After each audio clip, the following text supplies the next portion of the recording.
अस्सलाम वालेकुम। Asian clothing का बहुत ज़बरदस्त स्टॉक आया हुआ है। इसके दो बंडल मैं आपको साइड से दिखाता हूँ।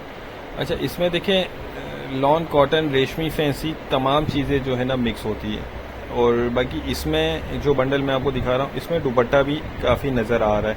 अब ये हर बंडल एक जैसा नहीं होता, बाज़ औक़ात किसी बंडल में दुपट्टा ज़्यादा आ जाता है। दुपट्टे का रेट सबको पता है 28-30 हज़ार रुपये चल रहा है। तो बाकी इसमें ये देख लें, ये ब्लाउज़ वगैरह भी दिख रहे हैं। और स्टफ़ के हवाले से मैंने आपको बता दिया, ये सारा जो है इसमें मिक्स होगा। लॉन, कॉटन, लीलन, रेशमी, फैंसी तमाम चीज़ें इसमें मिक्स होती हैं। जोन पैकिंग है, ये 40 किलो बंडल का वज़न है।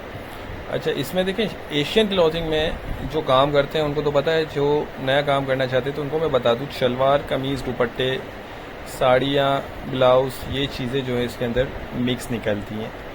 ठीक है, और माल देख लें वो ज़बरदस्त है, कलरफुल और प्रिंटेड माल है। तो जिनको भी चाहिए वो रब्ता कर लें। स्क्रीन पर नंबर चल रहा है, इसके रेट आप व्हाट्सएप पर रब्ता करके मालूम कर सकते हैं। ठीक है, 40 किलो बंडल का वज़न है। माल बहुत अच्छा रोसी वाला है और बहुत मुनासिब रेट हैं इसके। बाकी इसमें ट्राउज़र भी निकल आते हैं, बाज़ औक़ात कैपरी, प्लाज़ो, ये चीज़ें भी निकल आती हैं, कमीज़ भी निकलती हैं। एशियन क्लॉथिंग के नाम से ये बंडल आता है। तो जिनको भी चाहिए वो रब्ता करके अपना ऑर्डर बुक करवा लें। उम्मीद करता हूँ वीडियो आपको पसंद आई होगी। नेक्स्ट वीडियो तक के लिए इजाज़त दीजिए। अल्लाह हाफिज़।